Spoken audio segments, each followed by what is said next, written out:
Well, thanks everyone for joining us back. Now we're gonna start our next recipe, but before we do, I'm putting a little fresh basil on the top of that, right, Liza? That looks great. How's that look? Perfect.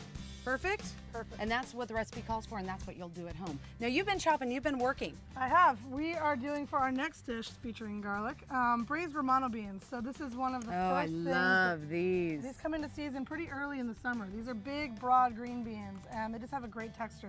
I like them just like that. These ones I've blanched a little bit in advance to season them and to get the cooking process going. So what we're going to do is we're going to have some anchovies. These are salt-packed anchovies that we get imported from Sicily. Oh, yeah, but you can get these anywhere, you can guys. get them anywhere. Absolutely. Easy. Yeah. So we're going to start with some extra virgin olive oil in the hot pan. And then we're going to add both garlic and anchovies, which Don't be afraid of anchovies, you guys. They are a little salty. Yes, that's why you use them. And if you chop them up, you don't even know they're there. I'm going to actually turn it down to low. So we just cook the garlic really slowly with the anchovies. It's going to infuse the flavor into the oil. Okay. Which will then braise the green beans in. And again, remember what Liza said earlier. The oil will take on the fragrance and the flavor of anything that you put with it. We've got this one right here. That smell. It smells great, Yeah, right? I love it.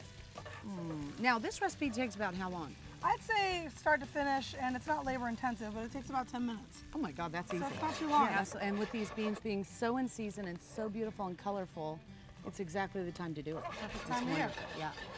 All right, so the garlic's starting to cook here. It's getting soft. We don't want it to be too hard and crunchy. So we've got our green beans. The Romano beans are cut up here.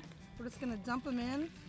Now, you've blanched them. Is that how we do it at home? You could blanch them ahead of time. It's really a time-saving measure that we use in restaurants. It's one of those tricks. Right. But if you wanted to put them in raw, that'd be absolutely fine. But now, since you've blanched them, look at you do that. I love it when they do that. It's going to preserve the color as well. In this scenario, we are braising them for a long time, so they're going to get... So it doesn't matter. I mean, you really don't need to do it. So this is technically called, this is a Romano bean stracotto. Stracotto means long cooked, extra cooked. So I'm just going to add a little bit of water periodically because while the green beans will release a little water, we're technically braising them, not sauteing them. Hard to find white anchovies, but I have. Have you used them, or would you? I love white anchovies. They're marinated in vinegar, but I wouldn't use them for cooking. I use them raw. All right, so how long is this going to take? This will take maybe another 5 minutes, but luckily we've got some that are already done. Excellent.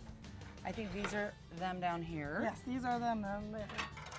Perfect. Really easy to dish up. At the very end of cooking, I squeeze a little bit of lemon on there, which has already been done to this, just to add another bright flavor, just like we did with the last recipe. Yeah. So there's a long-standing tradition in Italy of using breadcrumbs in dishes. Breadcrumbs to top things, and a lot of things that have seafood will be topped with breadcrumbs. It sort of mimics the idea of cheese on top of things. Yes. They would never put cheese on top of this dish because of the anchovies. Right. So just for another added note of texture, I'm just going to sprinkle this with some fried breadcrumbs on top. And you know why they use breadcrumbs, everyone? Because they never threw anything away. So this is probably day-old, week-old bread, and they make breadcrumbs at home. They put flavoring in it. They put fresh herbs in it. Everybody's always got old bread. Everybody does. I know I do. Exactly. You do too. Do you make this at the restaurant? Yeah, so we just take bread, put it in the food processor, and fry it in olive oil. You could also toast them if you didn't want to fry it. Oh, I love that. And this is it, nice and easy.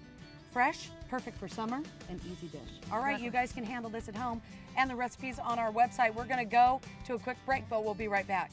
I mean, that looks fabulous.